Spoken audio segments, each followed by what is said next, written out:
அனைவருக்கும் வணக்கம். நம்ம டெய்லியும் banking and SSC point of வியூல 5 கொஸ்டின்ஸ் வந்து பார்க்குறோம். இன்னைக்கு என்ன கொஸ்டின்ஸ் இருக்கு அப்படிங்கிறத பார்ப்போம். ஸோ ஃபர்ஸ்ட் கொஸ்டின்ல பார்த்தோம்னா, choose the correct statement about caesarean section அப்படின்னு சொல்லி கொடுத்துருக்காங்க. ஓகேவா? ஸோ சிசேரியன் அப்படிங்கிறது நமக்கு பிரெக்னன்சி அந்த சைல்டு பர்த்தோட ரிலேட் ஆகிருக்கக்கூடிய ஒரு டேர்ம் தான். சி செக்ஷன் அப்படின்னு சொல்லுவாங்க. பொதுவாக தமிழ்ல சொல்லணும் அப்படின்னா ஆப்ரேஷன் பண்ணி குழந்தை பெற்றுக்கிறாங்க இல்லையா? ஸோ அதுதான் இந்த சிசேரியன் அப்படின்னு சொல்லி சொல்லுவாங்க. இதுல Telangana ranks first followed by Tamil Nadu India லெவல்ல சொல்லியிருக்காங்க. ஸோ லேன்சென்ட் அப்படிங்கிற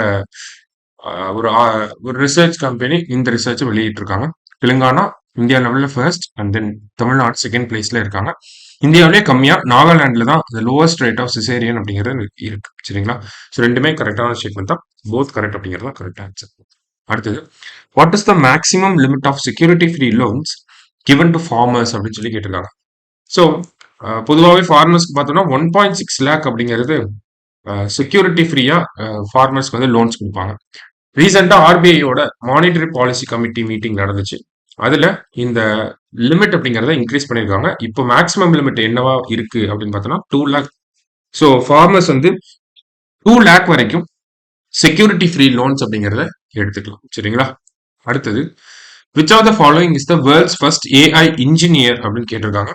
ஸோ ஏஐ இன்ஜினியர் யாரு அப்படின்னு பார்த்தோம்னா ரெவின் அப்படிங்கிற ஏஐ காக்னிஷன் ஏஐ அவங்க தான் வந்து இந்த ஏஐயை டெவலப் பண்ணியிருக்காங்க. ஓகேவா?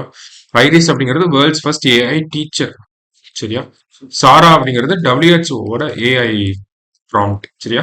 அடுத்தது கிரிஷ் அண்ட் பூமி அப்படிங்கிற ரெண்டு ஏஐயும் பார்த்தோம்னா ஏஐ ஆங்கர்ஸ். எதுல ஏஐ ஆங்கர்ஸ் அப்படின்னா டிடி கிசான்ல இருக்கக்கூடிய ஏஐ ஆங்கர்ஸா இருக்கா. சரியா? அடுத்ததா, which country introduced a resolution to observe world meditation day அப்படின்னு கேட்டிருக்காங்க. ஸோ ரீசெண்டா யூஎன்ல ஒரு ரெசல்யூஷன் வந்து பாஸ் ஆச்சு வேர்ல்டு மெடிடேஷன் டேக்காக. ஸோ அந்த ரெசல்யூஷனை கொண்டு வந்தது யாருன்னா யூரோப்பியன் கண்ட்ரி லிechtenstein அப்படிங்கிற இந்த கண்ட்ரி தான். சரிங்களா? ஸோ இதுக்கு சப்போர்ட் பண்ண கண்ட்ரிஸ் தான் இந்தியா, ஸ்ரீலங்கா, மெக்சிகோ எல்லாருமே. ஸோ யுனானிமஸா இந்த ரெசல்யூஷன் பாஸ் ஆயிருக்கு. சரியா?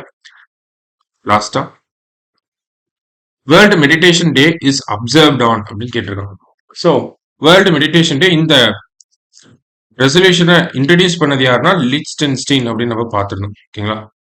ஸோ எந்த வேர்ல்டு மெடிடேஷன் டே அப்படின்னு கேட்டிருக்காங்க. நமக்கு ஜூன் 21 தெரியும், சம்மர் சால்ஸ்டைஸ் அப்படின்றது கேள்விப்பட்டிருக்கோம் இல்லையா? ஸோ ஜூன் 21 அப்படிங்கிறது இன்டர்நேஷனல் லெவல்ல யோகா டே அப்படின்னு சொல்லி செலிப்ரேட் பண்றாங்க.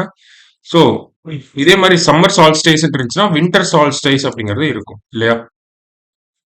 ஸோ வின்டர் சால்ஸ்டைஸ் அப்படிங்கிறது நமக்கு டிசம்பர் 21ல வரும்.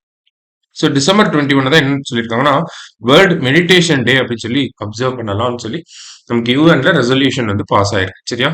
ஸோ டிசம்பர் 21 அப்படின்னா வேர்ல்டு மெடிடேஷன் டே, ஜூன் 21 அப்படின்னா இன்டர்நேஷனல் யோகா டே. சரியா? அதே மாதிரி இந்தியாவோட உத்தராயன் அப்படிங்கிற அந்த கல்ச்சர் படி பாக்குறப்பையும் இந்த உத்தராயன் இயரோட ஸ்டார்டிங் டேட் எது அப்படின்னு பார்த்தோம்னா டிசம்பர் 21 தான். சரியா? ஸோ இந்த சிக்னிபிகன்ஸ் இருக்கனாலதான் வேர்ல்டு மெடிடேஷன் டேவை நம்ம பார்க்குறோம். சரி, ஸோ இன்னைக்கு 5 கொஸ்டின்ஸ் பார்த்துருக்கோம். தேங்க்யூ.